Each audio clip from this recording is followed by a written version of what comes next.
Hi, and welcome to this episode of Not Your Mother's Marriage. I'm Annmarie Kelly, and I discovered a radical new and empowering approach to marriage. It's the 5-year marriage, and it's for you if you want to be married but don't want to give up your identity, your independence, or your personal power in the process. And it's seriously not your mother's marriage. Well, we're in the holiday season, and I was thinking about it. In fact, every year I think about Mrs. Evans. Mrs. Evans is a woman who was a full-time teacher and a full-time mom. And she was old enough to be my mother because I was a young teacher teaching for my very first time. And it was my first school, and every year Mrs. Evans would come in at some point during the holiday season. And she'd come in and she'd plop herself down in the chair in the teacher's lounge, and she'd say, "Holidays, glad to see him come, glad to see him go." She was such a sweet woman, but at holidays, it always felt like she was a little bit like Scrooge, And I didn't understand. But I understand it now. As I've gotten older, I understand how stressful the holidays are, and that some people just don't deal with them well. And some people would rather, they're glad to see them come, like Mrs. Evans said, and glad to see them go. That time between Thanksgiving and New Year's ends up being some of the most stressful of the whole year. For many couples, some couples it ends up being the final straw. And for some couples, it just is one argument after another until Christmas Day, and then maybe it calms down a little bit. What I'd like to do for you today is give you some tips that you can use, whether you're single or cuffed or partner, that will help you move through the holiday season a little bit easier and have some better experiences at the end and better memories, maybe. I call the first tip the holiday headlight. Now, you know a headlight.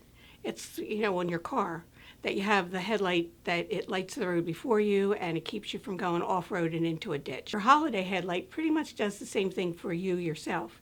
It keeps you on the path and keeps you from going off into an ugly ditch of arguments or resentment or anger. And what a holiday headlight is this. You choose a word or a phrase that will see you through the holiday, that you can focus on. It will be your holiday focus. And what I'm going to suggest that you do is write it down or type it out and post it on your bathroom mirror and on your refrigerator and in your car. And maybe make a little one to put in your handbag just so that you know the focus. So here's what happens with that. So let's say your holiday headlight is joy. What you want to be able to do then is look for the joy in every situation. You'll find it. I know that it seems almost impossible, but let's say, you know how you go into a store, there's all the decorations, but you never bothered to notice them. So you're standing in line and everybody's getting a little irritated. Take a minute, because you're focusing on joy, take a minute to say, wow, look at these. I never noticed how pretty these decorations are. Or you're with your family and you're not always so happy maybe being with them. So where do you find the joy? Well, maybe just in leaving that day is where you'll find some joy. Here's the thing. If you are looking for it, you'll find it. Let's say your word is peace, and that's the word that you have in your car. Wouldn't it be great if you were sitting in traffic and focusing on peace instead of being like a crazy person? If you are looking for sexism, you're going to find it. If you're looking for racism, you're going to find it. Whatever you focus on, you're going to be able to find it. So if you're focusing your holiday on joy or peace or gratitude or any word that makes you feel good about the holiday, that's what you want to do with your holiday headlight. Your second one is to know what a happy holiday is. We wish that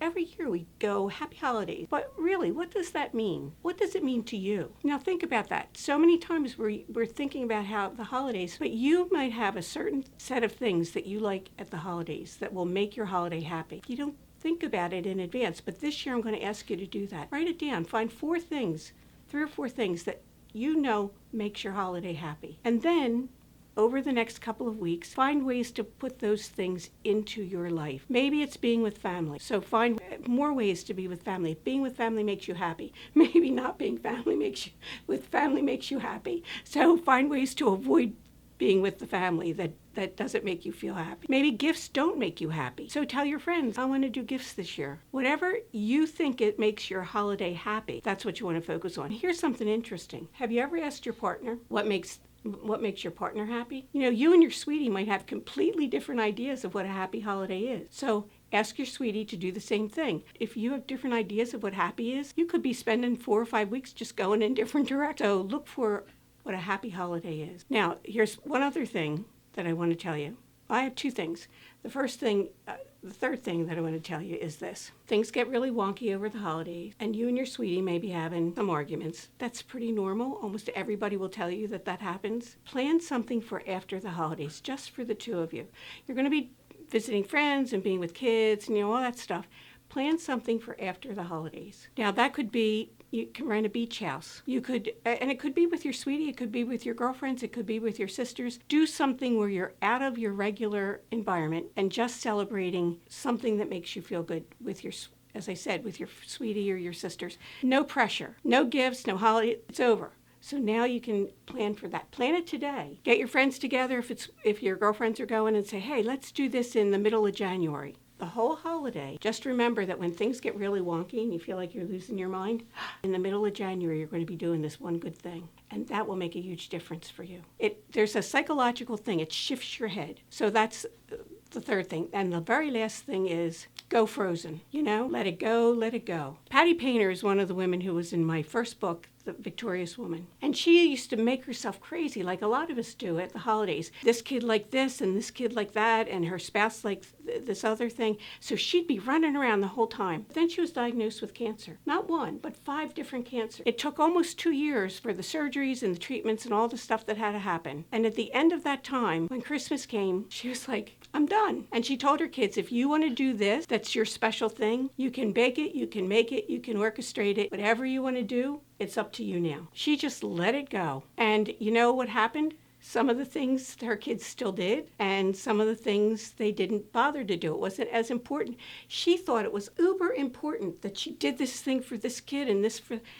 And it turns out they didn't always really care. Just become Elsa. Now, listen, I'd be singing that for you because I feel right now like I want to belt it out. But the only place I sound like Idina Menzel is in my car and when I'm alone. But just remember, so here are the 4 tips. The holiday headlight, that one word that's going to help you focus through the holiday. You're going to figure out what a happy holiday is. Put as many of those things into your holiday as you possibly can. You're going to plan a post-holiday event. That's something you want to do, whether it's with your sweetie, your sisters, your girlfriend, doesn't matter. Plan a holiday event. And the last thing is go frozen. Let it go. I'm Annmarie Kelly. I can tell you more at the5yearmarriage.com. And if you're interested, you can join my mailing list and find out when I'm going to have my next 5-year marriage course. And I would love to see you there. And you can find me on Facebook at 5-Year Marriage and on Instagram at 5-Year Marriage. And I hope to see you at any one of those pretty soon. Thanks for coming today. Jen's on.